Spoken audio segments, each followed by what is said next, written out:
안녕하세요. 워런 버핏처럼 매일 신문을 박전봉 함께 읽으면서 투자의 고수가 됩시다. 웜의 신박 오늘 10월 1일 월요일 순서가 아니라 오늘 수요일 순서 시작하도록 하겠습니다. 월요일 같은 수요일이네요. 자, 웜의 소통 먼저 시작하도록 하겠습니다. 어제 조회수가 8,600건. 네, 조회수가 드디어 꺾였습니다. 추세가 꺾였습니다. 댓글 수도 77개로 한 100건이 넘던 댓글 수도 꺾였습니다. 한 이렇게 100건이 넘다가 77개 나왔으니까 마이너스 23%, 뭐 100개 넘었으니까 마이너스 한 25%, 네, 마이너스 25% 된 거 보니까 네, 추세가 확실히 꺾인 것 같습니다. 자, 아무래도 추석을 앞두고 그죠? 긴 연휴를 앞두고 여러 가지 많이 바쁘실 겁니다. 그죠? 자, 웜의 소통 몇 개 읽어보고요. 신문 기사 읽겠습니다. 어제는 가족들이랑 미리 성묘도 하고 밥도 먹고 차도 한잔 나누고 늦게 들어왔습니다. 새벽에 듣는 웜의 신박은 큐티하는 느낌입니다. 채슬리 가족 여러분, 9월 한 달 고생하였습니다. 10월에도 투자에 도움되는 좋은 소식 기대합니다. 오늘은 어제보다 더 가을이 성큼 다가온 것 같아요. 하셨는데 이번 주에만 지금 부고가 3건이 떴습니다. 우리 이승준 대표 큰어머님도 네, 어제 작고하셨다고 들었었는데 환절기가 되면 거죠. 희한합니다. 환절기가 되면 몸의 기온이 1도만 몸의 체온이 떨어져도 아무래도 체온이 올라가면 병이 안 걸린다고 했었는데 아무래도 기온이 바뀌고 그러면 환절기 때 저처럼 좀 기관지가 안 좋으신 분들은 확실히 영향을 좀 받는 것 같습니다. 젊었을 때는 이게 뭐 약간 알레르기 반응처럼 코가 막히고 약간 눈도 가렵고 뭐 이런데 노약자분들께서는 이 폐렴 이런 거 좀 조심하셔야 되는 것 같습니다. 그죠? 항상 감사하고 매일 만나서 가까운 친척처럼 익숙한 얼굴과 음성이라고 하셨습니다. 48년 할매가 우리 손명희 님이신데 48년생이시다 그죠? 저희 어머니가 44년생이시니까요. 앞으로 손명희 이모님이라고 제가 불러야 될 것 같습니다. 전무님께서 도서관 2층에서 공부가 안 되는 이유도 공감이 갑니다. 원형 도서관 2층에서 바라보는 바깥 풍경은 너무 아름다워요. 특히 벚꽃이 흩날리는 계절에는 감옥만 같았어요. 반대로만 해 님이신데 경희대 나오셨군요. 제가 첫 해에 그 2층 도서관에서 근데 제가 첫 학기 선동열 방어율이 나왔었거든요. 1학년 1학기 때. 그래서 뭐 공부를 했다고는 할 수는 없는데 3학년, 4학년 때 학점이 너무 많이 떨어져서 그때부터 정신 차리고 공부를 했었는데 이 경희대 그 바로 앞에 경희의료원이 있지 않습니까? 그리고 경희대가 이 벚꽃이 정말 좋습니다. 그러다 보니까 그 4월달 그 벚꽃이 만발한데 중간고사 준비한다고 도서관에 앉아 있으면 정말 감옥입니다. 감옥. 그리고 점심 먹으러 나와 보면 그 경희의료원에 계시는 환자분들까지 환자복 입고 닌겔 들고 막 나오셔가지고 벚꽃 즐기십니다. 그래서 이번 중간고사만 딱 끝나고 나면 벚꽃 구경 좀 해야지 하잖아요. 그러면 우리가 4.19 그 4.19 전에 한 일주일 전에 꼭 비가 옵니다. 비가 와가지고 중간고사 끝나고 보면 벚꽃이 봄비에 다 떨어져가지고 그게 4년 내내 반복되는 걸 보면서 우리나라 절기랑 희한하게도 이게 그런 규칙적으로 반복되는 뭔가가 있다라는 걸 좀 알게 된 거죠. 그래서 제가 주식을 좋아하는 것 같습니다. 굉장히 비규칙적이고 정형적인 것 같으면서도 그 비정형적인 움직임 속에서 그런 규칙을 발견해내고 그게 너무 재밌습니다. 조급한 마음이 손실로 이어지네요. 마음 다스리기가 최우선인 것 같아요. 하셨습니다. 공포스러운 마음, 그 다음에 탐욕스러운 마음보다도 더 주식을 망치는 것은 조급한 마음이라고 늘 말씀드렸습니다. 그래서 이 조급한 마음을 달래기 위해서 신문도 보고 웜의 신박 들으시고 자꾸만 내 취미생활도 하고 그렇게 조급해지기 쉬운 마음을 달랠 수 있는 다른 뭔가를 하셔야 됩니다. 이 시간이 기다려집니다. 중독된 듯이요. 좋은 거에 중독되셨기 때문에 그죠? 미 대법원의 관세 무효 소송건은 11월 5일 구두 변론 시작이고 10월이 아니고 11월 5일부터 구두 변론이 시작되군요. 일반적인 판결은 내년 여름까지 가지만 신속하게 하겠다고 했기 때문에 최종 판결은 연말 연시가 될 거라고들 보는 것 같더라고요. 그러면 좀 대충 이게 아다리가 맞는 것 같습니다. 최근 반도체 스팟 가격이 워낙 좋고 하다 보니까 9월 시장을 조정보다는 시장이 올라서 끝났습니다. 그죠? 그래서 오늘 아침에도 어떤 분이 박정무 공개적으로 사과하라 뭐 이런 얘기도 하셨고 10월 달에 그게 연합뉴스에서 제가 얘기했던 거기 때문에 연합뉴스에서 또 썸네일을 또 9월에 크게 빠진다. 그때 근거는 실업률이 만약에 4.4 만약에 이렇게 나온다면 그게 트리거가 될 거다. 뭐 이런 말씀도 드리긴 했었는데 어쨌든 뭐 4.3밖에 안 나왔고요. 그리고 반도체 랠리가 있었죠. 스팟 가격이 급등을 하면서.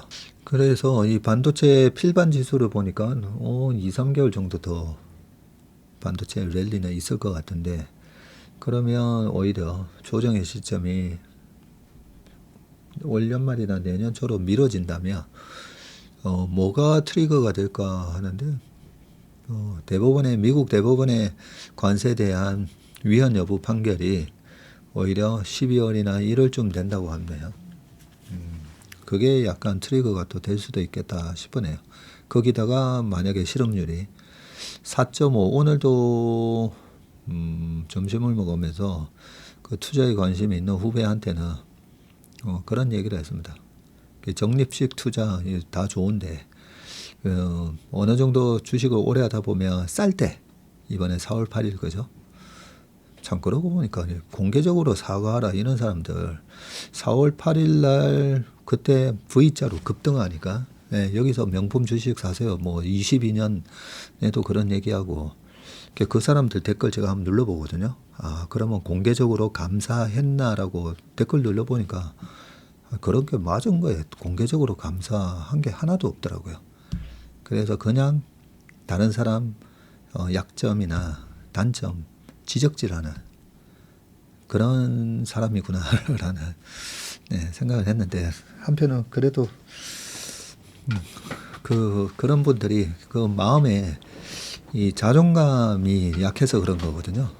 대체적으로 다른 사람들이 단점이나 지적질 많이 하는 사람들이 보면 본인이 이래 좀 잘나고 싶은데 그게 안 되는 사람들이 보통 보면 다른 사람을 디스하면서 본인을 이렇게 올리려고 하는 그런 경향이 좀 많은데 그러다 보니까 자꾸만 며칠 전에도 아침에 어떤 분이 뭐 하니까 우리 모닝 브리프에서 저는 개인적으로 그 사람 차단했습니다 막 이러잖아요. 그런 사람들이 자꾸만 사회적으로 더 차단당하거든요. 친구들이나 주변 사람들로부터 자꾸만 격리가 됩니다.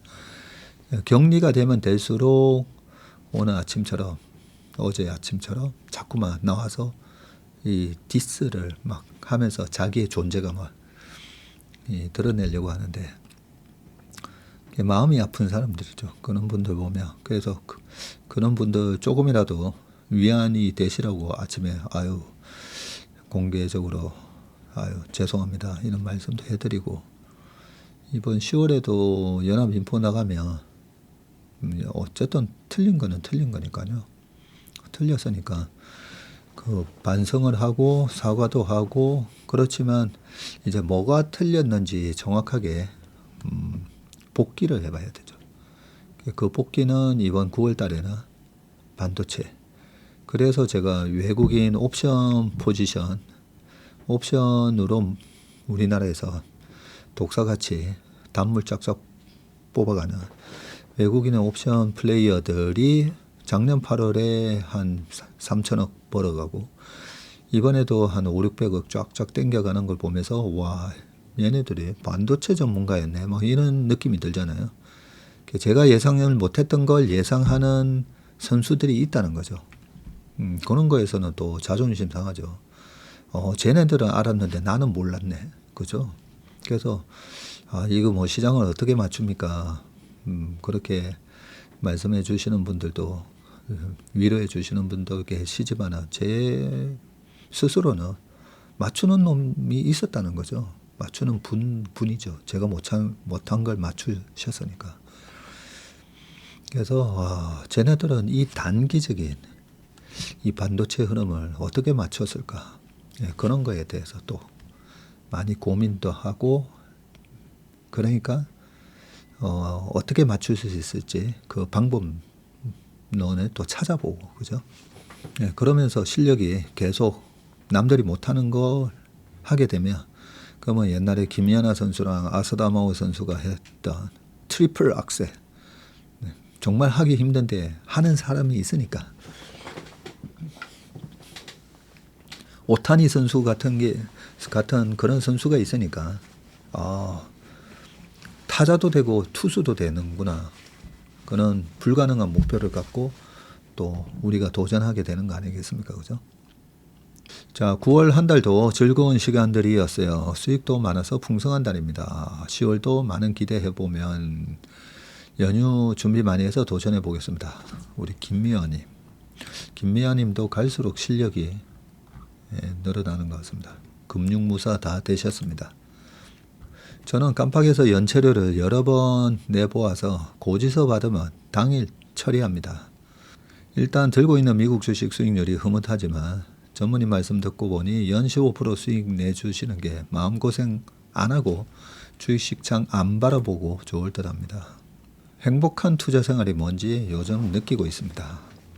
아침에 우리 모닝브리프 댓글 보면 정말 이제 주식 투자의 기쁨, 행복한 투자 이런 걸 조금씩 다들 느끼고 계시구나, 실천하고 계시구나, 서로 격려해주고 수술하신 분 계시면 또 위로도 해주고 그러면서 그죠?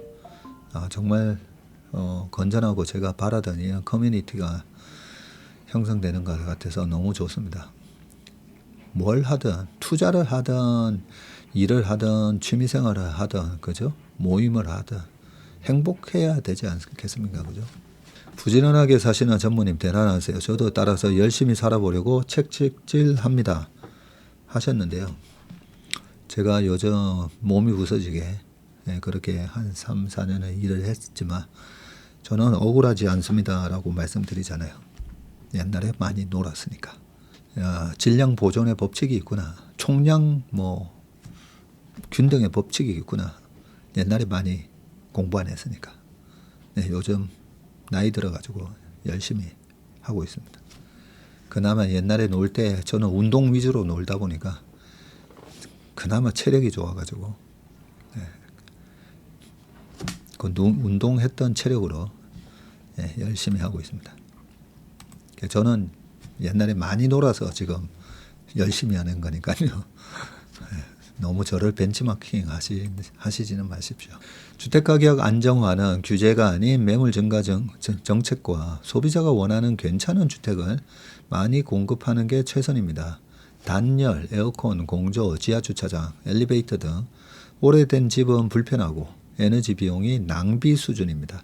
자재비, 인건비 등은 현실화해야 될 겁니다. 저희 집에도 예전에 설치됐던 예전에 사시던 분이 놔두고 간 에어컨들이 있는데 그걸 다시 교체하는 게 오히려 더 도움이 됩니다. 왜냐하면 에너지 효율이 정말 요즘 새로 나온 에어컨이 엄청 좋다면서요. 그래서 노후된 10년 넘은 에어컨 한 15년 된 것 같은데요. 교체하는 게 낫다고 합니다. 그러고 보니까 그죠? 옛날 아파트랑 지금 아파트하고 참 차이점이 많네요. 보니까.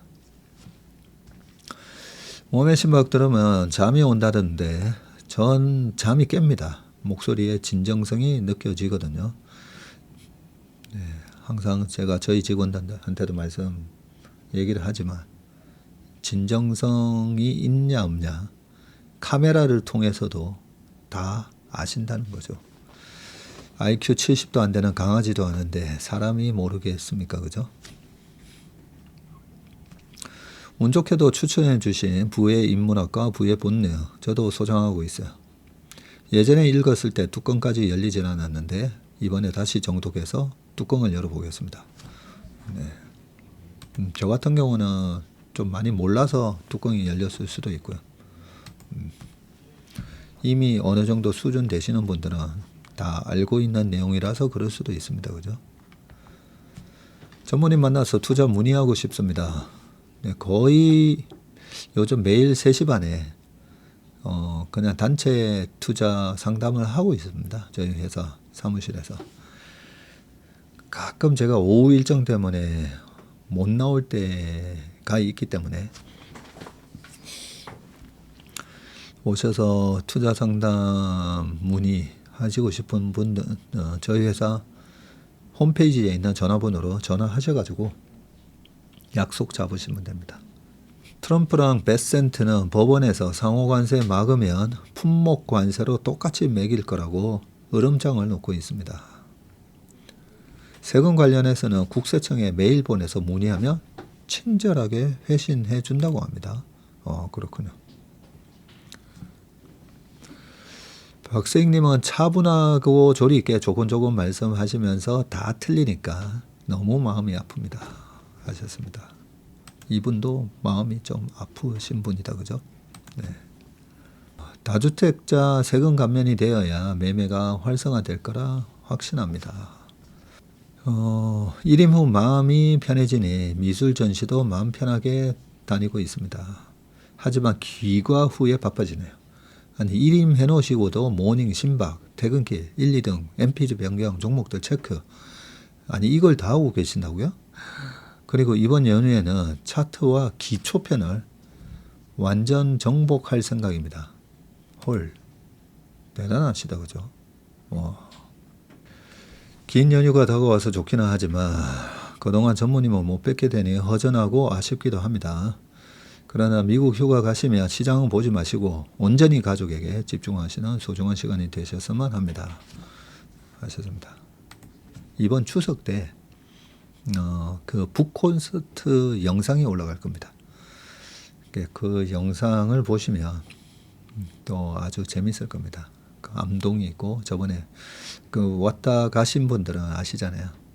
그 북콘서트 영상이 올라가니까 보시면 될 것 같습니다. 꼭 보시기 바라겠습니다. 저는 웜의 신박 헬스장에서 운동하면서 듣습니다. 스트레칭 하면서는 웜의 소통을 들으시고 스트레칭 하시고 기사는 천국의 계단 우와 그거 하면서 미러링으로 띄워놓고 듣고 있습니다. 저에게 웜의 신박은 수면제가 아니라 각성제입니다. 누구신가 했더니 우리 기가파워님이시군요. 대단합니다. 우리 기가파워님. 재산세 오늘 내려고 보니 10월 15일로 연장되었다고요? 휴일이 많아서 연장 하다 보니까 15일까지 연장이 됐나요? 반도체가 없어서 정말 힘든 9월이었습니다. 코스피 대비 저조한 수익을 냈는데 저희도 마찬가지입니다. 10월에는 조방원이 힘을 냈으면 좋겠습니다. 네, 그런데 조방원 없이 반도체만 들고 있고 네이버 들고 있고 그런 분들 되게 많았잖아요. 얼마나 힘드셨겠습니까? 그래서 우리가 모든 주도주를 1년에 15개의 주도주가 만약에 10개? 10개 정도. 그걸 다 쫓아가면 진짜 150% 수익 낼 겁니다. 1년에. 근데 모든 주도주를 다 공략하는 사람은 이 세상에 없습니다. 그러니까요. 내가 잘 알고 내가 확신하는 쪽에서 수익을 내시면 됩니다. 저희 가족은 이런 추석 휴가 즐긴다고 이스탄불에 가셨네요. 변은주님. 와. 숙소를 내비 돌려 찾아와서 제가 제일 먼저 한 것이 웜의 신박 돌려 들으니까 아들이 엄만 여기 와서도 들으세요? 그래서 너도 여기 와서 밥 먹잖아 했더니 헐 하네요. 네, 대단하십니다. 이스탄불 가셔가지고도 웜의 신박 들으시고. 위헌 판정 나와도 트럼프는 SNS에다가 놓치지 않을 거예요. 관세라고 쓸 듯. 웜의 신박은 광고가 드물게 2개 나오는 날도 있고 어떨 때는 6개에서 8개까지 나온다고 합니다. 6월에 주자도 모르는 주식 혐오자였는데 방송 보고 5천만 원 주식 시작해서 7월에 1,300 수익 내고 정리하셨다고요? 와. 그리고 일부는 삼바와 원익 IP에서 보유 중인데 삼바는 좋았다가 제자리 마이너스. 자식 사춘기 때처럼 까다롭네요 하셨습니다. 지금은 3명의 자매들과 일주일에 한 번씩 만나서 주식과 커피 수다를 즐기고 있습니다. 삼바가 지금 딱 그렇죠. 그죠? 100만 원 깨졌다가 또 올라갈 때는 확 가는 듯 했다가 또 밀리고 왔다 갔다 하면서 그 사춘기 때의 자식처럼 왔다 갔다 애를 먹이다가 인내한 자에게 나중에 보상을 줄 거다 생각합니다. 2주 전에 KB증권 랩 가입하니 더욱 대표님 말씀이 쏙쏙쏙쏙 들어오네요. 랩 가입해 놓으시고 또 웜의 신박이나 모닝 브리프 들으시면 일단 내 돈을 좀 태웠기 때문에 훨씬 더 잘 들리실 겁니다. 그죠?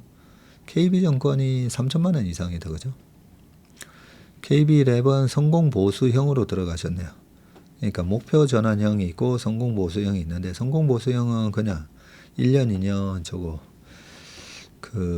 만기 없이 내가 가입한 시점부터 내가 해지할 때까지 수익 난 금액의 일정 부분 보수를 청구하는 그런 형태이고 목표 전환형은 5% 7% 목표 딱 되면 바로 전체 주식 다 비우고 현금성 자산으로 싹 바꿔버립니다. 제가 가입한 랩에서 예수금은 6%도 안 남아있는데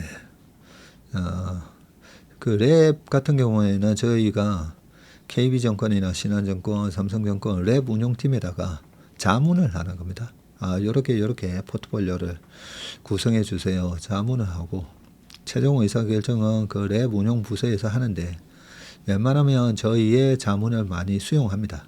근데 100% 저희가 하라는 대로 하는 건 아닙니다. 그래서 약간의 차이가 있을 수도 있고 그렇습니다. 약간의 차이가 있을 수 있다. 그렇게 보시면 됩니다. 자, 7개월 정도 된 인턴인데 로봇 ETF 중에서 타이거 차이나 휴머노이드 로봇 ETF와 코덱스 차이나 휴머노이드 로봇 ETF 어느 것이 나올까요? 하셨는데 차이나 휴머노이드 로봇 ETF 그 ETF 설명을 보시면 이 ETF는 뭐를 벤치마킹해서 운용을 합니다라고 그 벤치마킹 지수 같은 게 있을 거예요. 그러면 이름이 똑같은 걸로 봐서는 차이나 휴머노이드 로봇이라는 그 지수가 있을 거고요. 그걸 추종한다고 하면 도찐개찐이라고 봅니다. 타이거나 코덱스나. 근데 그 ETF 설명서를 꼭 읽어보시고 그 다음에 보유 종목을 비교를 한번 해보세요. 이런 거는 ETF 기초 강의에 다 나오기는 한데 기초 강의를 듣고 ETF를 하시면 훨씬 ETF 투자하시는 게 실력이 쌓이실 거라고 생각하니까요. 혹시 ETF 내가 진심으로 좀 뭔가 해보겠다 하시는 분은 ETF 기초 강의 한번 들어보시길 바라겠습니다. 우리 선구 매니저나 이성준 대표랑 최일호 상무가 주옥 같은 강의를 만들어 놓았습니다. 박전무는 주식하고 인생 상담만 합시다. 공공정책, 주택정책 이런 거 언급 삼가하세요. 공급만 늘리면 된다니요. 너무 인식이 부족해 보입니다. 그러니까요, 이 부동산 기사를 다룰 때마다 항상 좀 마음이 불편합니다. 부동산 카페에 들어가 봐도 굉장히 날선 이 댓글들이 많더라고요. 부동산은 보면 우리나라에서 부동산은 좀 빠진다고 얘기하시는 분들이 다 유명하죠, 그죠? 과연 그런데 그동안에 10년 동안에 2013년부터도 계속 뭐 부동산 폭락한다라고 얘기하시는 분들, 그런 분들 보면 과연 그분들 말씀이 내 집을 마련하려고 그동안에 그렇게 열심히 부동산 카페를 들락달락 하면서 공부하신 분들한테 과연 도움이 됐는가라고 보면, 그래서 어제도 그런 말씀 드렸던 거죠. 왜 부동산 가격이 올라갈 수밖에 없는지, 땅값, 원자재값, 아까 뭐 엘리베이터도 나오고 여러 가지가 있는데, 그죠? 그랬더니 또 댓글에 그러면 선생님의 주택 정책 고견이 궁금합니다. 가장 크게 생각하시는 부동산 문제와 해결책에 대한 인식이 궁금합니다. 저도 궁금해요, 사실. 이런 우리가 이 건전한 토론이 있잖아요. 건전한 토론 문화가 참 중요한데, 이 건전한 토론 문화가 될 때는 당신의 의견이 그래? 근데 당신 요 부분은 잘못 봤잖아. 사실 이 부분은 이렇게 팩트는 요런 거야. 그리고 그렇기 때문에 이런 결과가 나올 거야. 그런 서로의 토론이 되면 참 좋은데, 보통 보면 네 생각 잘못됐어. 너 좀 뭘 모르는구나 하고, 그래서 뭘 어떻게 생각하는 데 대한 그런 부분이 없으면 그거는 이제 건전한 토론이 될 수가 없죠. 그죠? 저도 정말 궁금합니다. 우리 김동진 님이신데 뭘 어떻게 해야 되는지 좀 적어 주셨으면 좋겠어요. 자, 몸의 소통은 여기까지 하겠습니다. 조회수도 줄고 댓글 수도 줄다 보니까 딱 30분 안에 끝났습니다. 자, 이제 신문기사 보도록 하겠습니다. 자, 첫 번째 기사 보도록 하겠습니다. 지수 부담이 커졌지만 숨은 진주는 늘렸다. 그러게요. 지수 부담은 커졌는데, 자, 숨은 진주가 뭔지. 천장토론 니케이225 일본 증시에 대한 투자자 관심이 뜨겁다. 일본 증시 얘기인가 봅니다. 지난 4월 급락 이후 한 달 만에 제자리로 돌아오더니 8월 이후 연일 천장을 뚫고 신고가를 갈아치우는 중이다. 증권가에서는 일본 증시가 완만한 오름세를 이어갈 것으로 내다보는데, 다만 주가지수가 역사상 최고치에 이르며 가격에 대한 부담이 커졌다는 분석도 나오고, 향후 일본 기준금리 변동 추이와 정책 방향성을 예의주시하며 정책 수혜가 예상되는 종목을 중심으로 비중을 늘리는 전략이 바람직하다고 전문가들은 입을 모은다. 지난 4월 7일 트럼프 대통령이 일방적인 상호 관세를 발표하면서 니케이225가 하루에만 지수가 8% 급락했습니다.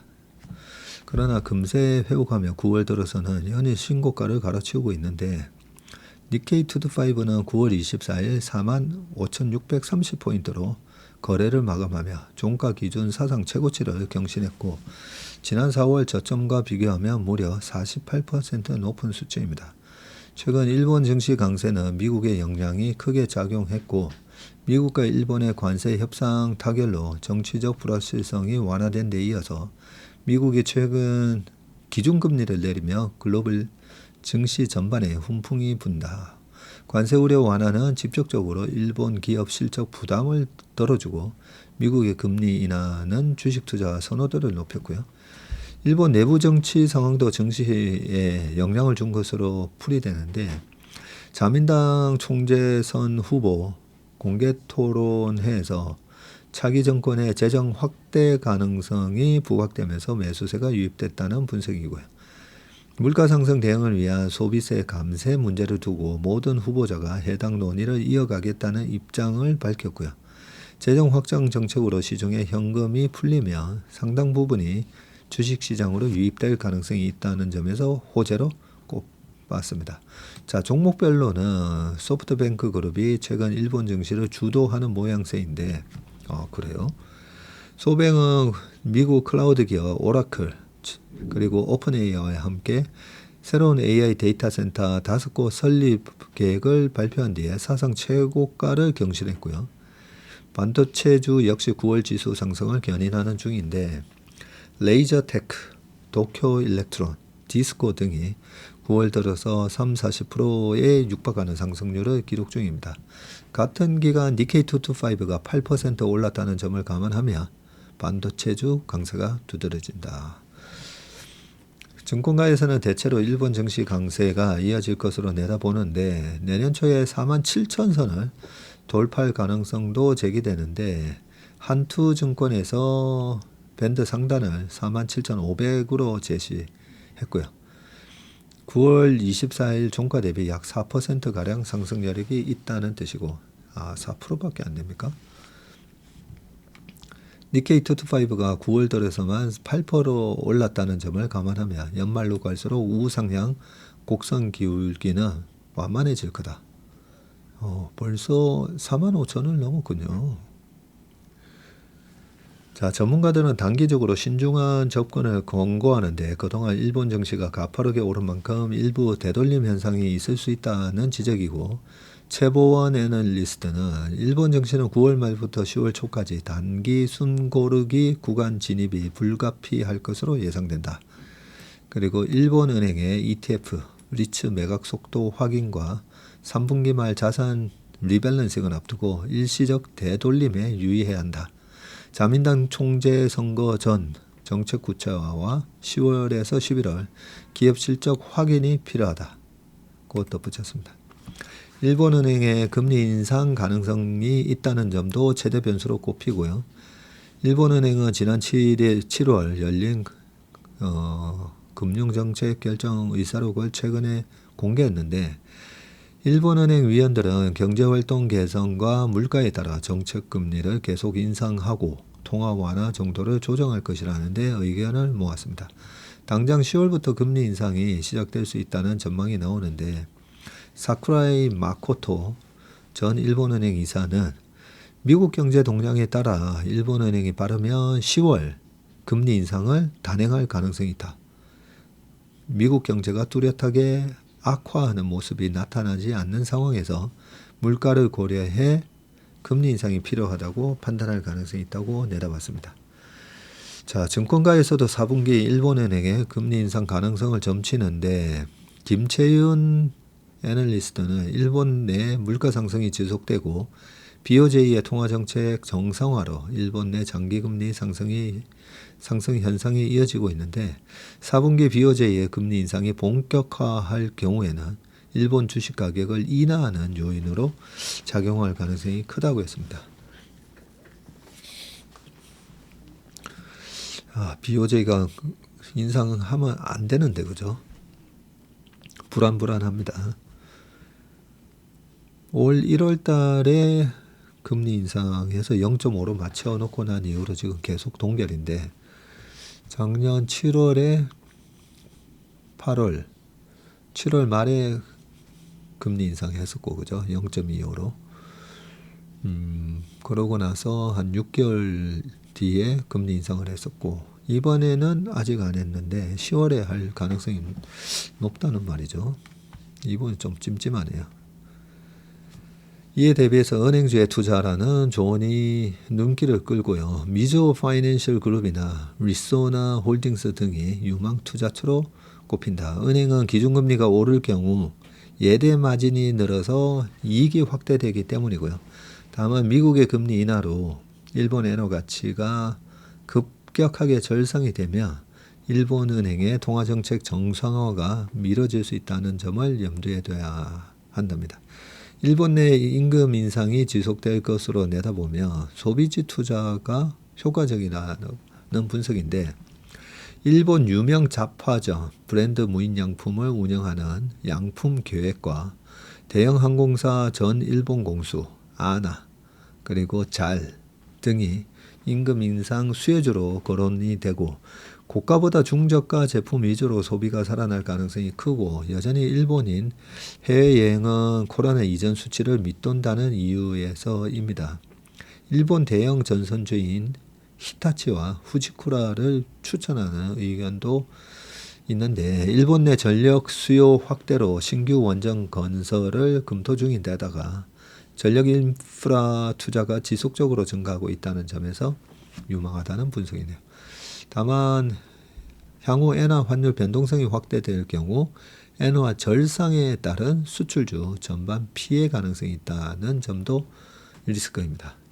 일본 방산주도 유명하다는 평가이고 일본 정부가 2027년 방위비를 GDP 대비 2% 목표로 증액하면 일본 방산기업의 정부 수주가 큰 폭으로 증가할 수 있다는 이유 때문이고요. 일본 정부가 미국의 방위비 지출 압박에 따라서 유럽의 방위비 지출 수준에 맞춰서 목표를 상향 조정할 가능성도 있고요. GDP 대비 5% 수준까지 방위비를 늘리기로 유럽은 결정했습니다. 일본 방산기업의 해외 수출이 증가하고 있다는 점도 긍정적이고 증권가는 미쓰비시 중공업을 주목하고요. 최근 호주 호위함 최종 후보로 선정되면서 연말 대규모 수주 계약도 기대된다고 합니다. 단기적으로는 일본 증시가 일부 후퇴할 수 있지만 중장기적으로는 오름세를 보일 것으로 전문가들은 바라보고 있습니다. 향후 일본의 기준금리 추이와 관세 등 영향을 면밀히 살펴서 수혜 가능성이 큰 종목 위주로 비중을 확대하라는 조언이 나옵니다. 그동안 30년 불황에서 일본 기업들은 상당히 내실을 다졌고 현재 생존한 기업은 글로벌 시장에서 경쟁력이 구조적으로 개선된 상태이고요. 여기에 주주 친화적으로 변한 기업 태도와 일본 정부의 정시 부양 의지를 감안하며 일본은 중장기적인 동행이 가능한 시장으로 진화했다는 판단이다. 보다 중장기적인 변화 관점에서 일본 증시를 바라보면 더 많은 투자 기회를 찾을 수 있다. 오한비 신한투자증권 애널리스트의 조언이었네요. 자, 두 번째는 LNF 부활에는 테슬라만 있는 게 아니다. 2년 만에 흑자 전환 솔솔. 전기차의 쾌점으로 장기 실적 불안에 부진에 시달리던 2차 전지 양극재 기업 LNF가 모처럼 주목을 받고 있는데 23년 2분기부터 올해 5월까지 2년간 내리막을 걷다가 6월부터 조금씩 주가가 살아나기 시작했고요. 리튬 가격 상승에 따른 실적 회복 기대감 덕분인데 9월 들어서 주가는 더 뛰었다고 합니다. 테슬라로 향하는 양극재 공급 증가로 2년 만에 흑자 전환 기대감이 고조되면서이고 LFP 양극재에 선제적으로 투자한 점 또한 높게 평가받는다고 하네요. 자, 지난 2년간 LNF 주가는 장기 부진의 터널에 갇혔고요. 23년 4월에 30만 원을 웃돌던 주가는 올해 5월 4만 원까지 추락했습니다. 와, 한 75% 빠졌다 그죠? 전기차 쾌점으로 LNF 최대 고객인 테슬라 생산량이 감소하면서 자연스럽게 LNF의 공급 물량이 쪼그라들었고요. 설상가상 양극재의 핵심 원료인 리튬과 니켈 등 금속 가격이 급락하면서 재고평가 손실 부담이 확대됐습니다.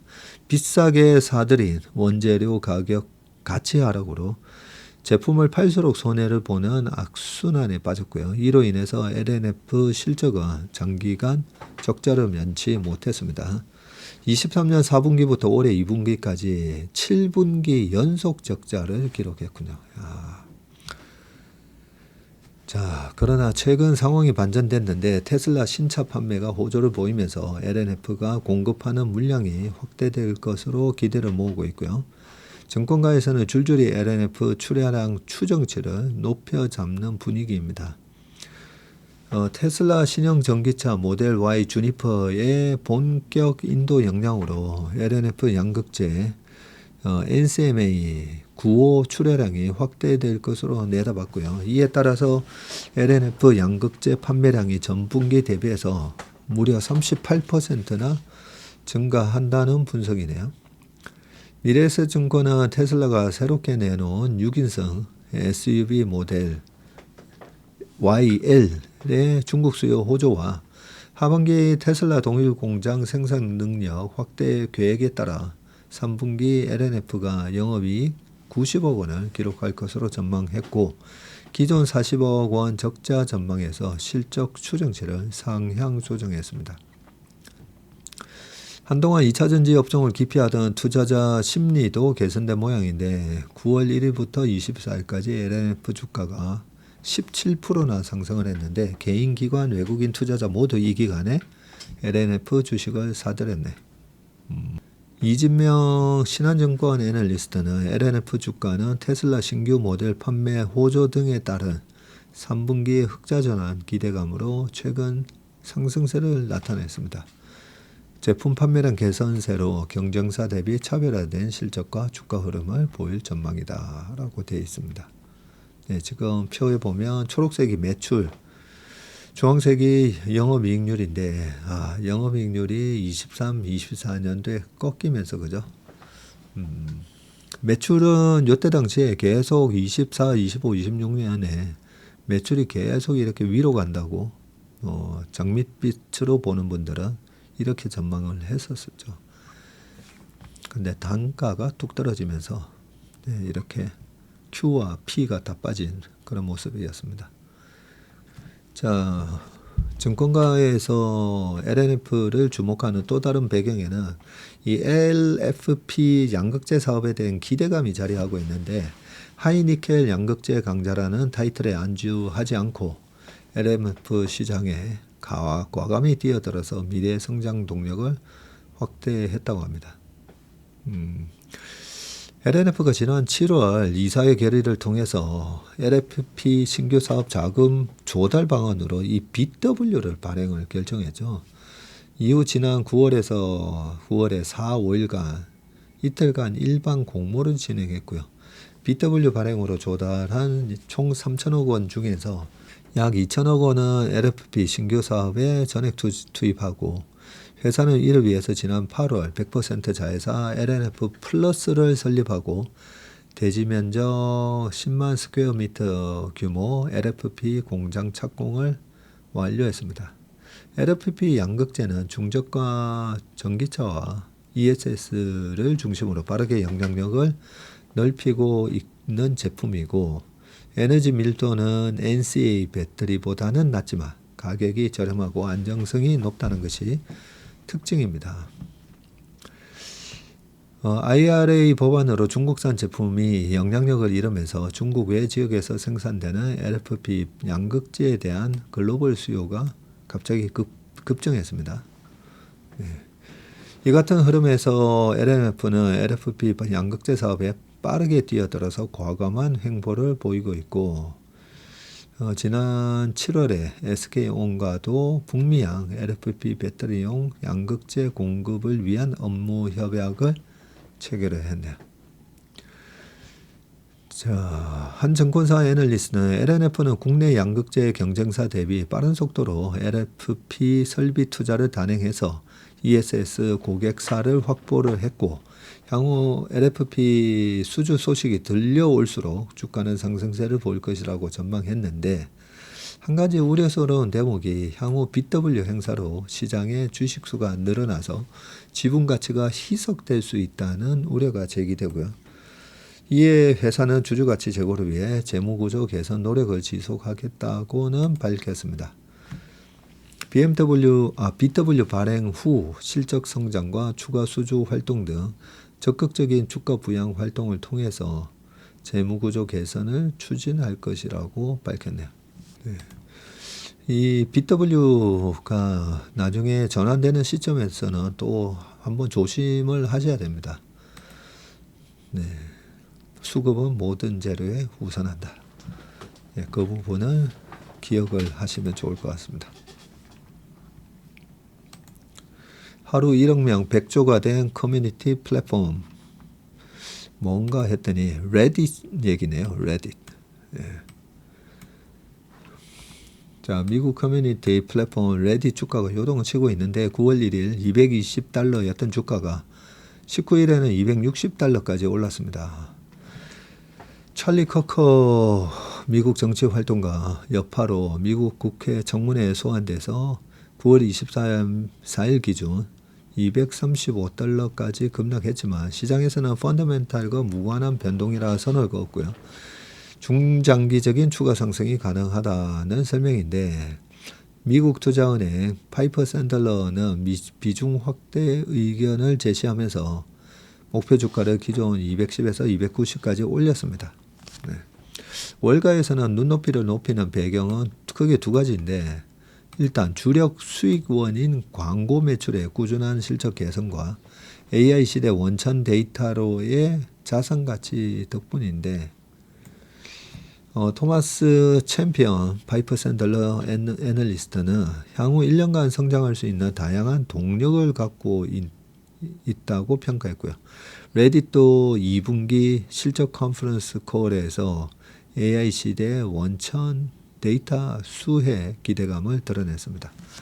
스티브 허프먼 CEO는 연이은 데이터 라이센스 공급 계약으로 LLM 개발사 등 파트너사들이 레딧의 새로운 면모를 확인했다면서 독창적이고 필수적인 데이터가 됐다. 여전히 더 많은 기회가 남아있다고 생각한다.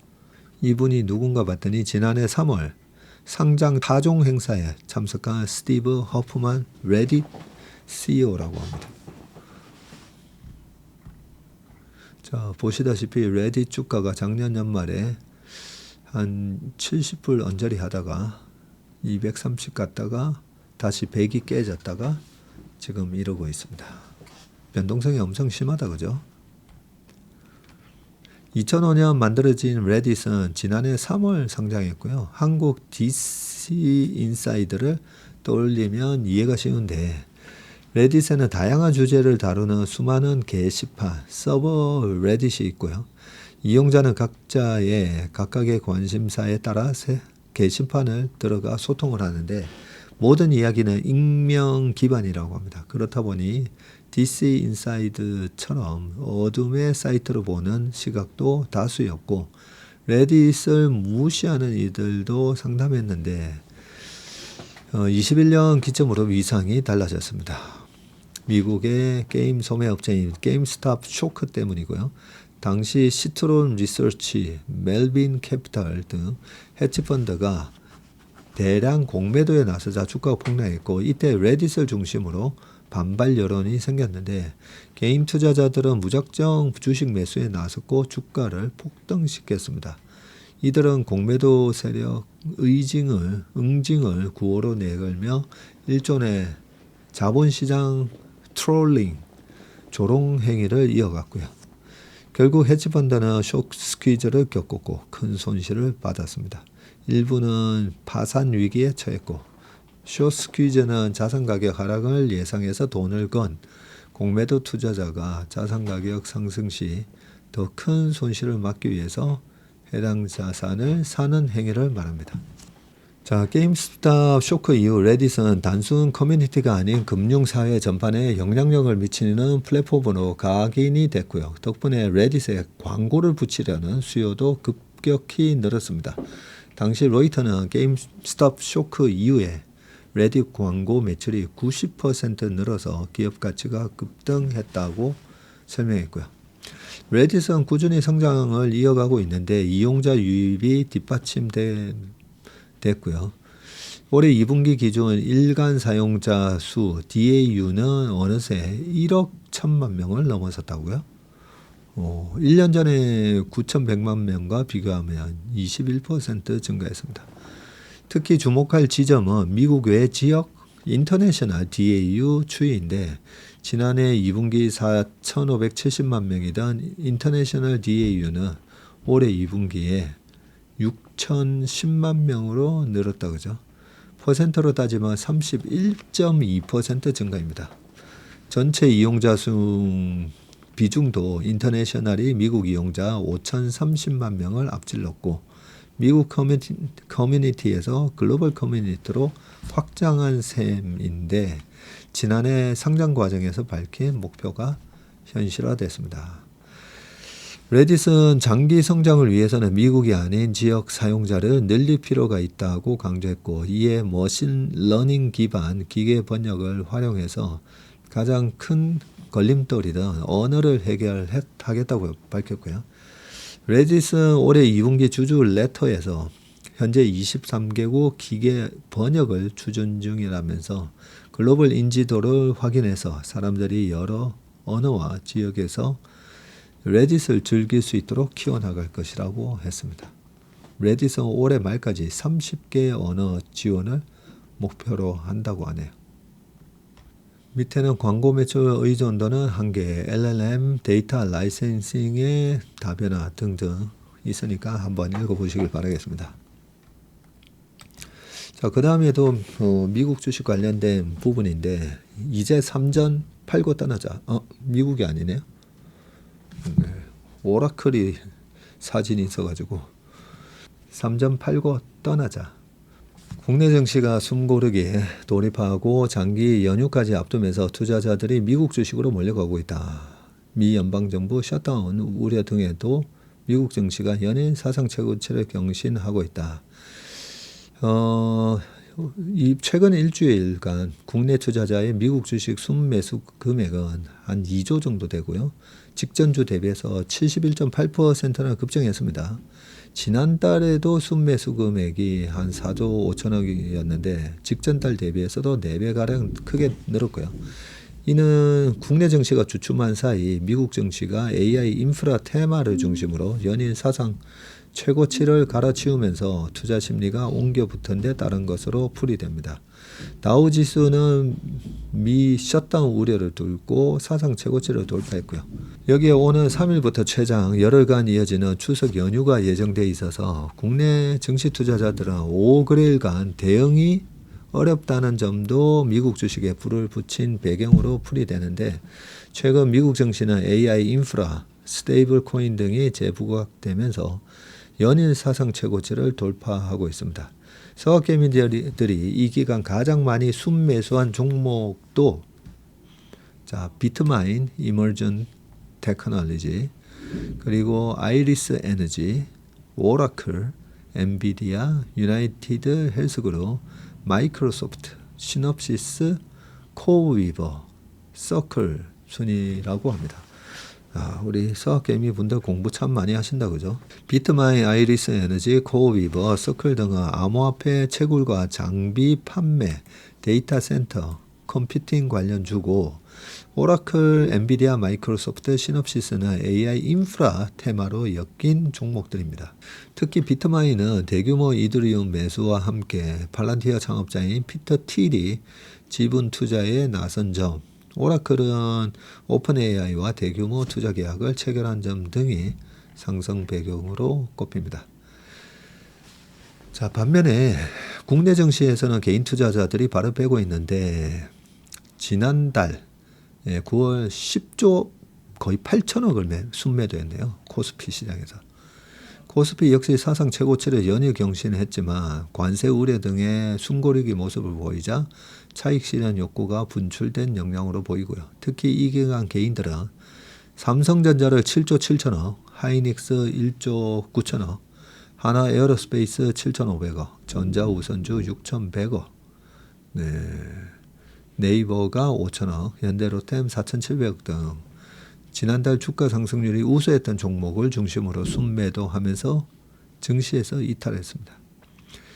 이경민 대신증권연구원은 무역협상 경과와 정책 변화 등으로 코스피 3,500선 돌파 시도는 가능하지만 당분간 추세적 상승으로 이어지기는 어려울 것으로 본다면서 코스피는 추석 연휴도 앞두고 있어서 차익 실현 심리가 추가로 강화될 수 있다고 내다봤습니다.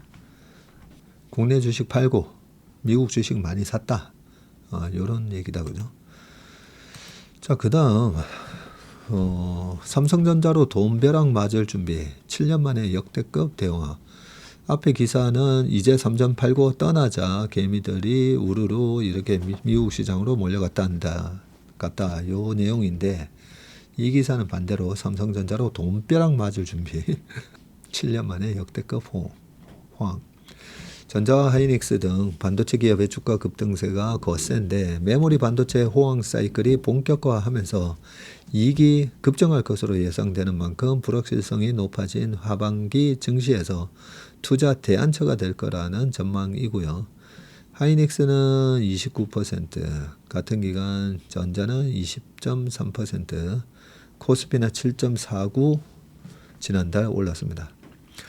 증권가에서는 반도체주의 상승세가 한동안 지속될 것이라는 전망인데, 신한투자증권은 하이닉스에 대한 목표 주가를 38만원에서 50만원으로 대폭 올려 잡았고요.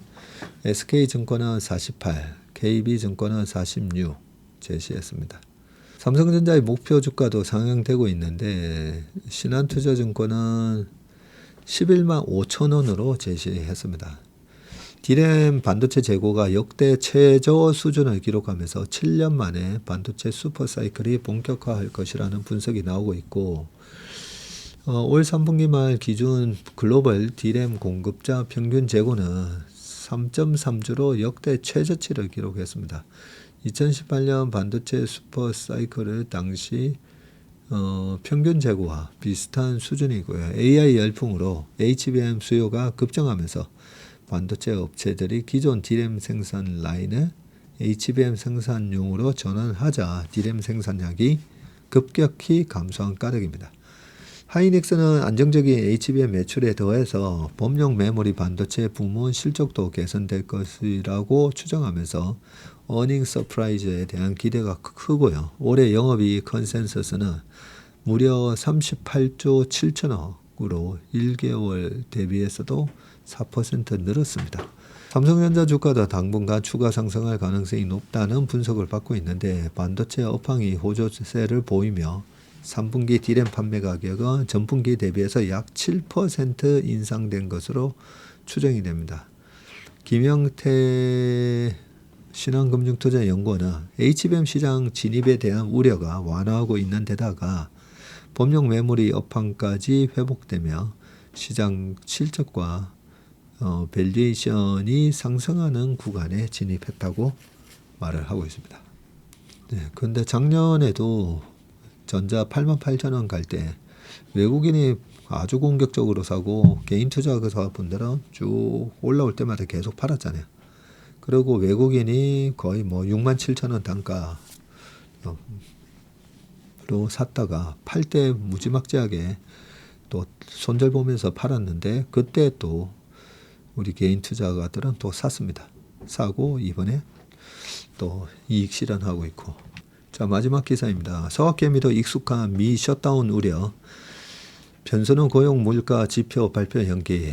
오늘 12시, 오늘 1시? 네, 미 연방정부 셧다운 된다. 이렇게 얘기했는데, 그죠? 미국은 12시 1분부터 된다고 했었고요. 어떻게 됐나 모르겠네요. 셧다운은 돌입한 것 같다, 그죠? 네, 돌입했네요.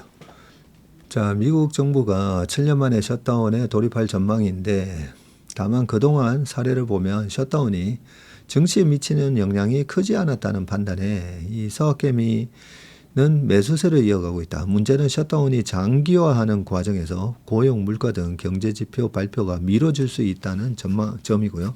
시장이 미국 중앙은행 페드가 10월 기준금리를 인하할 것으로 기대되는 상황에서 불확실성이 커질 수 있다는 우려가 나오고 있습니다. 지난달 국내 투자자가 미국 주식을 한 4조 5천억 정도 순매수했고요. 최근 일주일도 매수세가 이어지고 있습니다. 미국 연방정부의 회계연도는 원래 10월 1일부터 시작이 됩니다. 이때까지 예산안이나 임시 예산안이 의회에서 처리가 되지 않으면 정부기관은 필수 분야를 제외하고는 모두 문을 닫아야 하는데, 앞서 하원을 통과한 임시 예산안이 상원에서 부결되면서 한국 시간으로는 오늘 1시 1분부터 셧다운에 들어갈 것으로 보인다. 다만 낙관론이 우세한데 역대 셧다운 이후에도 주가지수는 우상향 곡선을 그려왔기 때문이고요. 1976년 이후 총 21차례 셧다운이 발생했는데 S&P 500 지수는 셧다운 전까지 부진하다가 셧다운 발생 일로부터 6개월 지나고 나면 평균 8% 상승을 했다고 합니다. 6개월 동안에. 김경훈 다올투자증권연구원은 셧다운 이후에도 S&P 500 지수가 상승한 이유를 어차피 타결될 것을 알고 하는 자작극이라는 인식과 매번 부채 한도 협상 때쯤 커지는 이 정치적 불확실성을 증시가 미리 반영해 둔 측면이 있을 수 있다. 다만 미국 정부 기관이 셧다운에 돌입하면서 경제지표 발표가 미뤄질 수 있다는 점이 불안 요인인데, 자, 골드만삭스에 따르면 1995년 12월 15일부터 1996년 1월 6일까지 이어진 셧다운 당시 1월 4일에 나올 예정이었던 이 고용 보고서가 셧다운 2주 뒤인 1월 19일에 나왔다고 하군요. 그러면 이번에 지금 10월 4일 우리나라 시간으로 10월 4일이 20일로 연기가 되네요. 요거는 2013년 얘기군요. 자, 소비자 물가 지수 CPI 역시 1월 12일에서 그때 2월 1일로 밀렸고요. 2013년 10월 1일부터 16일까지 이때 오바마 정부였었죠. 이어진 셧다운 때도 마찬가지였는데 2013년, 13년, 14년 고용 보고서가 그때 당시에도 10월 4일에서 20일, CPI는 16일에서 30일, 발표 시점이 모두 미뤄졌습니다. 이날 셧다운이 발생하면 오는 3일로 예정된 9월 고용 보고서도 발표되지 않을 가능성이 크고요.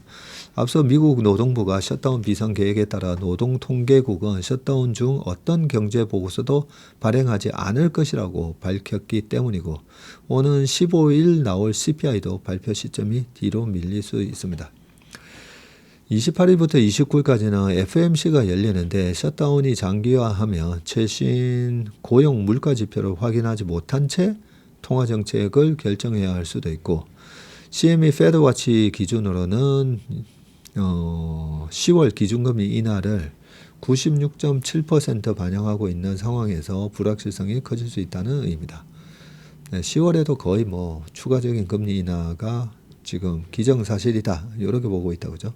황산의 LS증권 연구원은 셧다운과 증시 하락의 통계적 연관성은 미미합니다.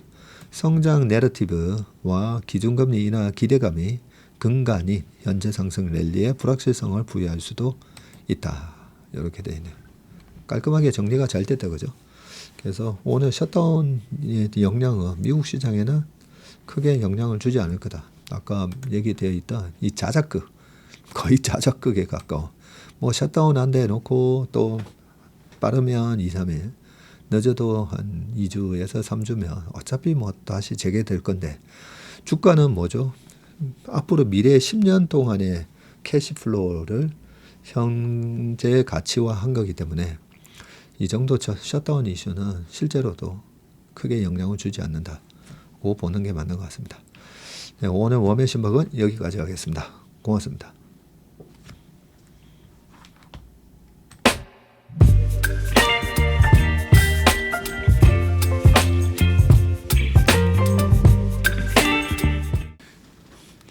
안녕하세요. 채슬리 투자자문의 박세익입니다. 최근 저와 채슬리 이름을 도용해서 투자 사이트라든지 밴드, 텔레그램, 카톡 채널 등에서 이 리딩방으로 유도한 뒤에 금전적인 피해를 입히는 이 사칭 사례가 빈번하게 지금 발생하고 있습니다. 저를 비롯해서 저희 채슬리 투자자문의 임직원들은 SNS나 온라인 채널 등을 통해서 일체의 투자자문 활동을 하지 않고 있습니다.